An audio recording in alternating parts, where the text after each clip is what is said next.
It's Thursday, October 27th, 2016. It's time for WorthPoint Chats with Harry Rinker. I'm Greg Watkins, the editor at WorthPoint. And Harry, where are we tonight? Yes, well, you may notice the background doesn't look about as cluttered as my but you know what? If I position my head correctly, it looks like I got a pair of extended ears or something coming out back there. We are actually, I'm at Linda's in my condo in Altamont Springs, Florida. We have a condo down here, and to be perfectly honest with you, maybe I should. No, that's bad here. Oh, maybe that's better. But anyway, we have a condo down here, and starting in September, we come down for long weekends, come down on a Thursday night and stay through Monday, which is kind of fun. I have a season pass to Disney, so that part's kind of great. But it's good to get down here too. It's a great getaway from the office. You know, in this wonderful digital age that we're in, of course, it doesn't make any difference where we are because, you know, we've done one now from the St. Regis. We normally do them from my home in Kentwood, Michigan, but here we are in Altamont Springs, Florida. And over the course of the next months, we'll probably do a couple from down here because I'll be down for a week-long period during Christmas and a week-long period plus almost 2 full weeks at the end of February, early March, so life will be good. But speaking of life is good thing, it's been an interesting week and a half for me because I've been talking to a number of people in the trade and talking to a number of people. Now, forget the election. I don't think this has anything to do with the election, but I was talking recently with a money guru type guy, you know, one of these investment advisors kind of thing. Right. And I have never heard such negative chatter in the last 8 years. I mean, he is a gloom and doomist. He is concerned that we are looking at a new great recession coming up in a year or two, and that the market is overdue for a correction. Now, I'm very happy with the market where it is, by the way. You know, if Linda's thinking about retirement, I want it up in Fat City when she gets her, you know, when they decide what her retirement thing is worth. But the thing about it is that there's been a lot of gloom and doom talk around, you know, the election too. And the thing about it is that this talk now inadvertently affects the antiques and collectibles trade. It really does. Because what happens is that we are no longer an isolated unit in ourselves. What goes on economically in the country and in the world as a whole impacts us. First of all, people tend to get very scared. I mean, I read we've been in the housing boom since about 2012 out in Michigan, and all of a sudden there have been big headlines that housing starts are down for September. And you hear all this. Well, then I talked to my friend Barb Jersey over at Wonder Woman Estate Sales in Lansing, and they had an estate sale last week, and it bombed. I mean, you know, it was a good estate sale, and she reached out to her traditional audience, and she didn't do well. Well, she thought, well, maybe it's something I had or something that was going on, but the end result was that she talked to a number of other people that had estate sales that weekend, and they've also did very poorly. Now, you know, one weekend is not a trend making, okay? Right. But the truth of the matter is that, you know, when you start hearing this type of thing, you wonder, well, where's the good news? Well, personally, if you were in Lansing, Michigan right now, you would expect things to be depressed because of the way their football team was playing. But that may even, well, I don't know, you know, I've never studied whether football teams have an impact on antique buying in a certain area or not. I mean, I wouldn't mind being an antique dealer in Chicago right now or Cleveland because I think people are in a pretty buoyant mood out in those towns, and they might be willing to spend more than normal. They might be, especially on sports memorabilia. Well, you haven't thought about that, but I always look for connections out there. We talk a lot about the role that connections play in all of this, but I've also been scanning the trade papers a lot recently, and you know, one of the things that has me a little concerned again is the cancellation of some antique shows, especially in the New England area. Now, New England was always over antique showed as well, but you know, the glory days of the big antique weeks in, say, Vermont or New Hampshire, or the show days are over. They're really over. I mean, it's really interesting to see it. Uh, the main antique digest for, I guess, November had, or maybe it was October, but I think it was November issue. I think November issue's out now. Talked about a major show going under and another new show that was supposed to start canceling. And, there's a reason for this. And then I suppose I should tell you that I got a check from my good friends out at Old Stuff. Now, you don't know Old Stuff, but Old Stuff is a newspaper centered up in Oregon. And that paper used to be monthly, and now it's quarterly. And it's a husband and wife team that have it. And they run my column almost from the beginning. But then they switch down to quarterly because they can get advertisers. And so I got a note with her saying, Harry, we're not going to go on much longer. Either we're going to sell it or maybe we'll just close it. But the problem is that, in the antiques and collectibles game, who wants to buy a trade paper these days? I mean, that's another thing is that, you look at the trade papers, and I get a ton of them. Great Lakes Trader, Yesteryear, Main Antique Digest, which is always a fat paper, Antique Week. I mean, but the Antique Traders is shadow of its farmer self, and a lot of the small regionals are having trouble generating advertising too. Now, there's a couple of strong ones like the Great Lake Trader in Michigan and so forth. But, you watch all this very carefully. Well, back when newspapers were in trouble, I had my column in a number of dailies. And then when the advertising went down, there's a relationship between the amount of editorial and the amount of advertising. And if advertising is down, editorial goes down, and so things get cut. So, you can see the trade papers shrinking too. And I suspect part of it, it's a catch-22 dilemma. The trade papers don't have as much information in, so the people that were subscribing to them don't, take out as many subscriptions. And then the number of subscribers falls down. The advertisers say, well, that's not a good advertising base. But, and all kidding aside, when was the last time you looked at a trade paper, Greg? Well, it's probably been a couple of months, but I've been, I've stepped away a little bit from. No, but I understand that. But even when you were overly active, you didn't read a trade paper a day. I did not. No, I had a subscription to a couple of them, Antique Week, and they came and you glanced through them and you threw them in the floor or the garbage. That's right. I looked for headlines to see if there was anything to turn around into a new story, and then that was it. Yep, that's right. And I'm going to share with you. I'm at an interesting point. You're probably going to get an email from me next couple of days. Rinker on Collectibles, my weekly column, will turn 30 in December.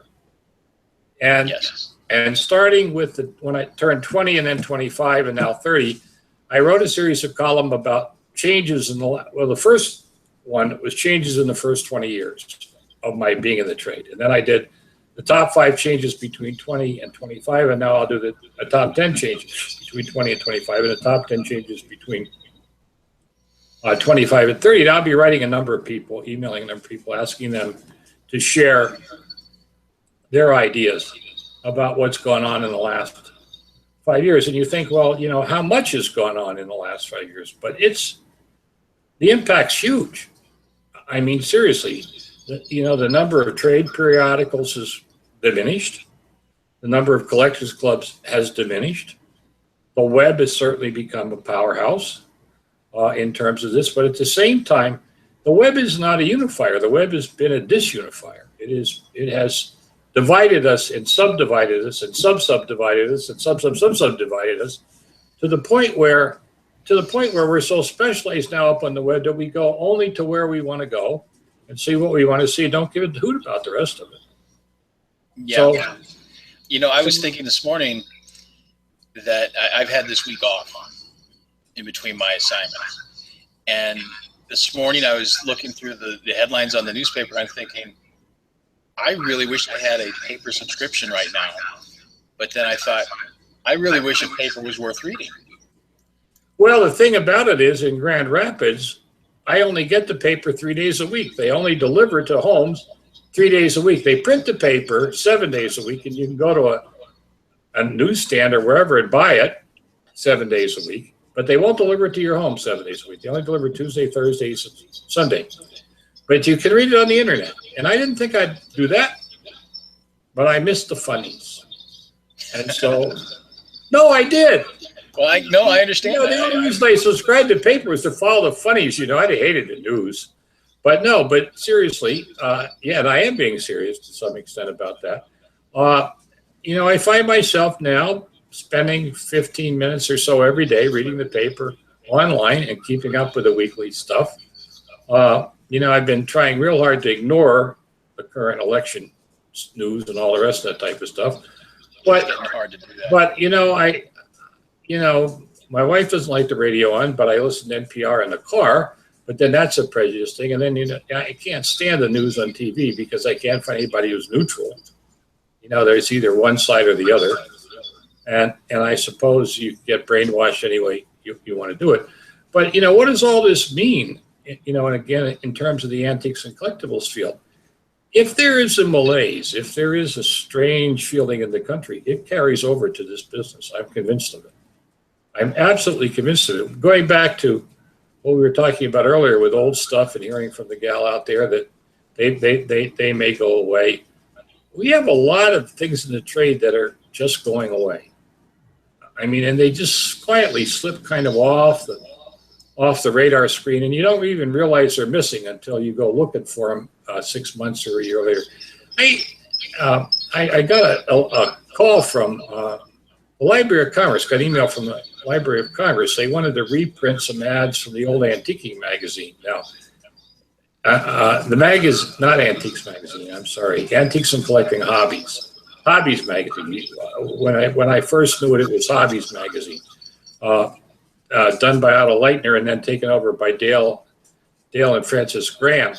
And it was Hobbies for a while, and it was Antique and Collecting Hobbies, and then it got bought out by Pioneer Press out in Iowa, and it became, which had bought Collectors News, and then it got Collector News, and they got merged into a magazine called Treasures, and I don't know how solid Treasures is at this point in time, but they're all gone. But anyway, long and the short of it was, they said, we can't find any way to contact the Grahams. Well, I'm thinking, first of all, don't they know Dale's dead? He died. I'm not sure about Frances, but I think she may have passed away too. But, they used to be able to go up on the internet. The internet, the bane of all good things, all information, all powerful. You can find anything you want up there, right? Right. The thing about it is, I remember 5 years ago, 10 years ago, researching Dale Graham and pulling up his obit and a bunch of other things. I tried it this time, couldn't find him anywhere. I knew where he lived. I did all kinds of things. And here's what I discovered. Things don't stay up on the internet forever. No, they don't. No. If somebody doesn't maintain the website, if somebody doesn't do anything, it's not up there. Well, I've also seen papers that I have worked for that have been purchased by bigger chains have dropped the archives at the original of those little papers that I worked for. So all of my writing that used to be, I had all the links, I could go back and find them. They're gone now. Yes. And you didn't save any of them.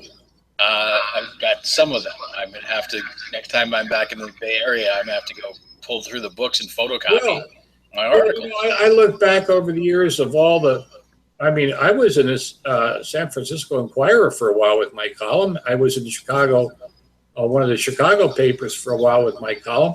I don't have any records of that. I know I had them there. But the thing about it is that, I've started to get concerned about, here's what happens. What happens, right now, all my data, who I am and what I am, is on my website, right? Harry Rinker. Right. Right. Well, what happens if I pass away and they don't maintain the URL? Somebody doesn't renew it.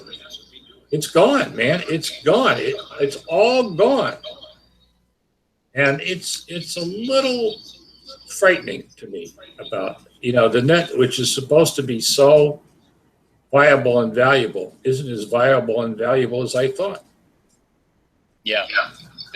The original thought that everything would be up forever. It's not true. Nobody considered the cost of keeping it up forever. Well, that's exactly right. The cloud, someone has to pay for the cloud.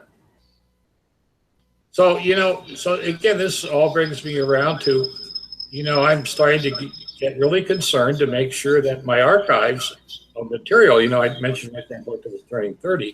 Yeah. I'm really concerned about where is that archive going to be preserved? Do I have to find a museum or a library that'll take it, maintain it? But if I give it to them in digital files, are they going to maintain it? But if I give it to them paper files, are they going to maintain the paper? Well, you may just have to endow somebody to keep your website up. No. I understand that. The other thing is, I've been thinking maybe I ought to give it to the Library of Congress. But the Library of Congress doesn't keep every book anymore either. There's no way they can do that.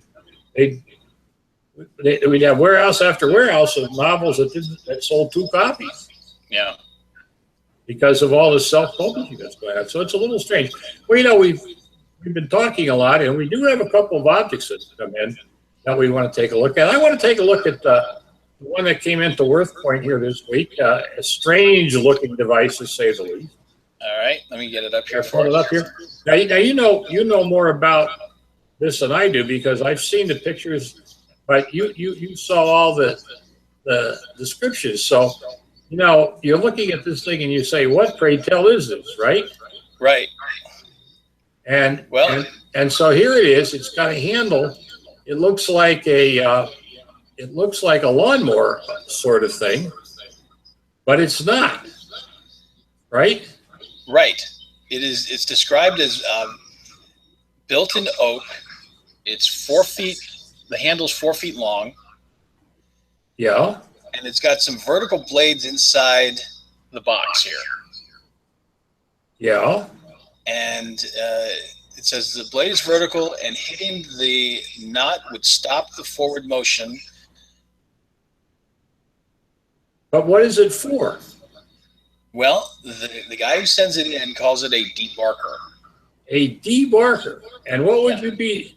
Oh, there it is. There's a side view, right, of it? Right. So it's the guy taking the picture's got it upside down. Well, that's perfectly all right. His feet are in the right shape. That's right. Yeah. And then that's that's the end of it. Front on view. Yeah. Yeah, but how would it work?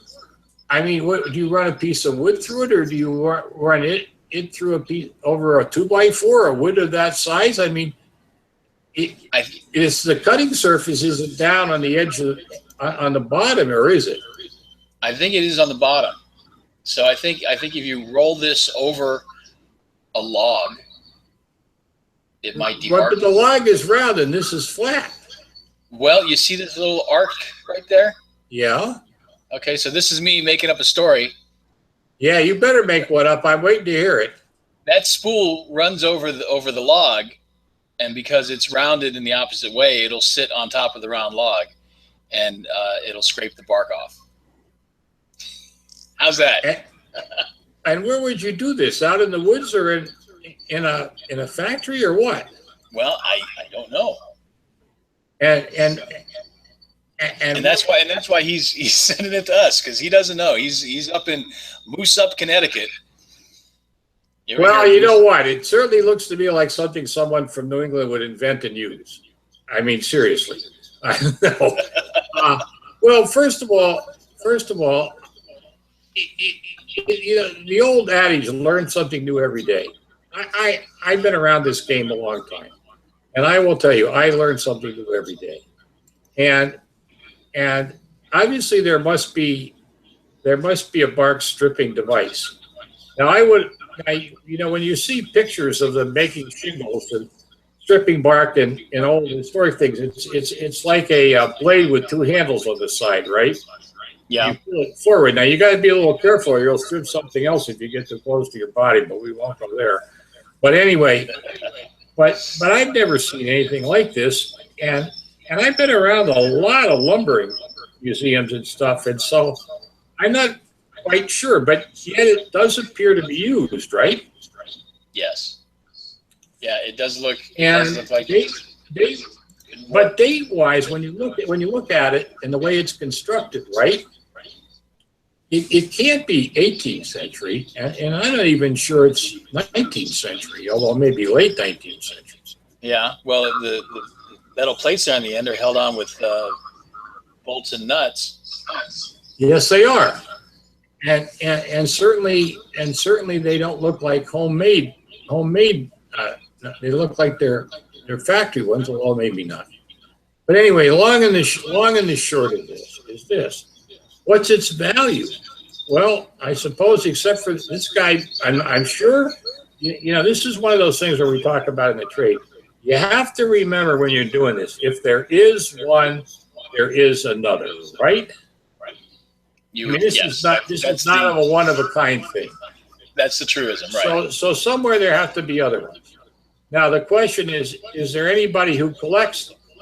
Well, there's guys around that collect things related to wood, the big old saws and all the timbering, and the timbering collectors material. And I suppose to them it may have some value. But on the open market, not even knowing what it is at this point, I'm not sure I'd like to see it demonstrated to convince me it's what he says it is. Yeah, but he's. I was just thinking a video of it though, right? Right. I was just thinking that it might be for some, like the thin barked woods, like birch. Yeah. Well, the thing is too that in question is it doesn't look factory made. Right. It may be some homemade device. Okay, so where are we in terms of value? Well, $50 maybe as a curiosity piece. $100 would be a lot. Gosh, if he was hoping for $250 because it's scarce, forget it. This is a case where it would have to be in the right market, and I don't know where you would do it. Now, you know about the Early American Industries Association, right? Yes. Yes. And this is there are two places you can go to get all kinds of wonderful information about tools and things like this. One is the Early American Industries Association. That's based up in New England. And they have what they call a Watson feature in their newsletter every month. And this would be an ideal thing to put in the Watson thing. Strangely enough, Farm and Dairy, the newspaper in Salem, Ohio, in the northwestern section of Ohio, which has run my column for the longest continual run in any newspaper. Antique Week had the distinction earlier, but Antique doesn't run it every week. Farm and Dairy still runs it every week and has for 28 years. They have a Watson page, a Watson thing. So he could send it to Farm and Dairy in Salem, Ohio, and they would run it in the Watson page too. And I have to say, I am amazed at how well they get letters in to tell people what stuff is, especially farm tools. I mean, come on. A lot of those farm tools had very specific uses, and time has passed, but man, they do a great job at Farm and Dairy. But so does the Early American Industries Association too. So we hope he will send it out of there. Meanwhile, if you have something a lot less challenging for us to look at, or just anything for us to look at, we do have a place where you can send us a note, right? Right. Community@worthpoint.com. Community@worthpoint.com. Now, you can send us information, like this gentleman did. You can send us some notes about what you have and send some photographs with you. And if nothing else, you'll get our best guess, which is really what this whole business boils down to a lot. Or maybe you have a subject you'd like us to talk about or comment on. That's fair game too. Just send your email to community@worthpoint.com. Community@worthpoint.com. Right? Right. I saw the note this week that Will Seipel, who is the president of WorthPoint, has decided that he will go out and have someone sell his stuff on eBay. He's hired someone. That's right. Will has got a lot of stuff to sell on eBay, and he is contracted with a woman here in the Atlanta area to list 100,000 items, and that's just a fraction. Yeah, he's claiming more items than I owned historically. I don't know about that, but he is. Well, he's not. He's buying it to resell it, though. He's not collecting it. No, I understand that, and I just collected it to have fun with it and wound up selling at least a big chunk of it. Yeah, but you never bought 700 or 7,000 coffee mugs. But the thing about it is, though, do you know if he's going to auction them on eBay, or is he going to put them up on eBay and buy it now and see where it goes? No, the plan is to get them all listed at auction starting at 99 cents each. So it is a big. Yeah, well, hooray for, let me tell you what, hooray for Will, because that was eBay's strength. When it was an auction site instead of an overblown, overpriced antique buy it now site, it had a lot of followers. And, I think it's an average game and a law of averages. And Will is going to put into principle what I think is really one of the most important principles in the trade. Something is worth what it's worth when someone's willing to pay for it at a fixed price and time. All right? And a free market, an unrestricted market, no reserve, no nothing, that's the price. Now, the difficulty, of course, is what happens 1 week with an object may be totally different from what happens the next week. And that's always the fear of a lot of those sellers that sold freestyle at auction. That, well, the right buyers won't be there. Well, it's also an average game. You win some, you lose some, you get more for some than you think, less for others. But it averages out in the long run. And if Will's going to do that, I applaud him for that. We'll have to, once it starts, we'll have to give his handle out up there so people can search. Yeah, people. well, because knowing Will, there's no order to what he has. It's just a big pile of stuff. It is a big pile of stuff. His eBay store's name is Will's 1 and 4, WILLS numeral 1 AND numeral 4. Will's 1 and 4. It should be. You sure it should have been Will's 5 and dime or 5 and 10.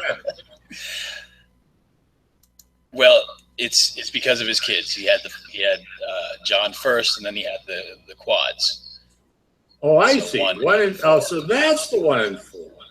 Yeah. No wonder he's selling. Are they getting near college age? Yeah, they're all freshmen this year. What, the quad? All four of them went off to school. I'll tell you, yes. Well, I'll tell you one thing. He's going to be a poor man for the next multi-number of years, I guess. But anyway, good for him. Yeah. But no, it's going to be interesting. It's interesting that Will chose that route. Actually, to be honest with you, remember I told you I went home and pulled out a lot of boxes of stuff. Oh yeah, last week's excursion to Pennsylvania. Yes, we talked about that. And I am seriously thinking of trying to find somebody to sell it for me. I don't want to set up an eBay business myself, but I think I'd like to take time to catalog it and cut some kind of a deal with somebody who's willing to do the listings and monitor it and package it and get it off and pay them a fair price. I'm not sure though if I want to pay them an hourly price because I could get killed, but maybe 1% of the profits. Or I don't know how we're going to work this, but it sounds like Will's. Yeah, go ahead. The thing that the issue that you're going to have is because it's all paper or mostly paper, whoever you hire is going to have to know a little bit about it to be able to list it. Well, and that brings us around to another object we got in this week, which you had some fun with, by the way. Yeah, this is kind of cool. An email from somebody who had about 600 and some, I think over 600 of these clippings called auto album that appeared in newspapers and magazines, and somebody affectionately printed them out. And they were done by an artist over an extended period of time. And they are considered one of the best sources for information on specific brands of cars. Here you can see the 62 Thunderbird and all the rest of these. Now, first of all, you want to meet the nut that saved the 600 that clipped them out faithfully year after year. And you thought, well, okay, if they're worth, now here's the deal, right? If they're worth 10 cents a piece, that would be $65. Right. If they were worth $1 a piece, that would be $650. Now, if I own, here, you can leave this slide up here for me.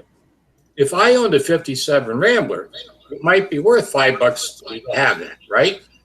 Right. But if I owned a 1959 Rambler or a 1956 Rambler, I could care less. So, till you run around and find 655 car or 605 car owners that would pay you $5 a piece for them, you would be investing about $50,000 of your time. So the question is, should you try to sell them? Well, you did some research work on WorthPoint, didn't you? I did. And you found a block almost the same size. Here it is. It's, where to say, 650 different pages, and it sold in January of this year. Yes. For For $50. $50. There you go. So then back to your 10 cents. So we have a fair market price. In other words, they're worth about 6 to 10 cents a piece. Yes. Now, the thing to consider, the fun thing to consider is this lot that this person bought back in January, is it the same thing? Think it might be? It could be. Well, I wonder if they bought the lot and got this guy to pay even more, and now he's in trouble. But, you know, the other thing about these things is these also have been put in magazine compilations. Or book compilations. I have an example. There's a lot of them, too. And you have a couple of those on there, too, right? That's right. This one sold for $10. Yeah. And so this stuff is available out there. And I think he's done a couple by car brand as well as the general one, too. Yeah. And they bring $5 to $10 a piece out there. So you're not, what you have to realize with these clippings is you don't have anything that's scarce. You have stuff that's fairly common if people want to find it, okay? Yes. And so this is one of the things you have to be careful about. I think a lot of people overestimate the scarcity of stuff when they encounter it. So they'll say this thing and says, oh my gosh, they got to be worth at least $1 a piece. That's $650. So I'll pay $200 for them. Don't do it. Do your homework. And that's what WorthPoint's for. WorthPoint is a great place. Maybe this person should have done his homework before he bought this pile of stuff. Right? Well, for $50, if he's a car fan, then he's got what he wants. Yeah, but if he's buying it to turn around and sell it again, then not so much. Well, but you know what he can do if he's smart? He can group them by product type. You know, all the Ford products in one pile, all the Chrysler products in another, all the other ones in different things, all the sports cars or all the Corvettes together, or the Vets in one thing. He might be able to, break it into a half a dozen lots and get more than he could get for the whole lot. Because the problem is, if you sell the whole lot, the person may only be interested in part of it, but he has to buy them all to get at it. Where if you subdivide it into specialties, I mentioned that I brought home about 8,000 postcards, right? Yes. And so I'm going to have postcard sorting parties at my house over the winter, because I know if I organize them by country, by city, by state, by town or whatever, that by breaking these big lots into smaller lots, I can increase the amount that I'd receive for them, maybe 10, 20 fold actually. Well, anyway, but that was kind of fun to see those. Yeah, it's always fun to match somebody's question with items on WorthPoint. Yes, it is, and WorthPoint is rapidly becoming. I mean, one of the things I'm thinking about talking about changes is the changing role of books about antiques and collectibles. There, more and more books that are being printed don't have price guides in them or don't have prices in them because they're being printed as reference books because the market changes too frequently. Seriously. But I did just get in a couple of books. Also, I have to tell you, it's also fun, buddy. I just got a book on graphic novel collecting. Do you even know what a graphic novel is? I do. I've got several of them. No, you don't read. That's like reading classic comic books for book reports, and you're a teacher, for crying out loud. Hey, I have some reading challenge students where I got them to actually complete a book. They'd never finished a book before, but they did finish a graphic novel. So they do serve a purpose. I hang my head down. But why not? Why not? I mean, well, first of all, the graphic novels, often the artwork is very much like the modern cartoons. And so the kids can identify with the artwork, too. Right. We won't discuss the good writing in the graphic novel, which doesn't exist, but we won't. Oh, well, if it's a graphic novel of Moby Dick, you've got Herman Melville words right there. Yeah, but you know what? If that's the case, we just reprint the classic comic books and be done with it. Well, that's true. Which were actually far more detailed and a lot more accurate than these graphic novels. Well, anyway, enough of all of this. it was great to get this in this week. I doubt if we have too many people watching us live, but hopefully you'll get the word out in the WorthPoint newsletter. And we didn't talk about my "Isn't it scary what's happened to Halloween" column in the newsletter. Did you like that column? I did like that column, yes. And it is in the newsletter, and it's on the WorthPoint content page. So, yeah, scary. Halloween has changed. It has. You know, in a bad way, it's too adult focused right now. Says the guy who's going to a big Halloween party for seniors tomorrow night. And what are you going to dress as? Oh, I go as myself. I'm enough of a character. Well, I can't argue that. All right. Well, you have a great weekend. We'll do this next Wednesday. That's right. We'll do it next Wednesday. At 9 o'clock. At 9 o'clock, unless something happens. So until next week, Harry, good night. Good night.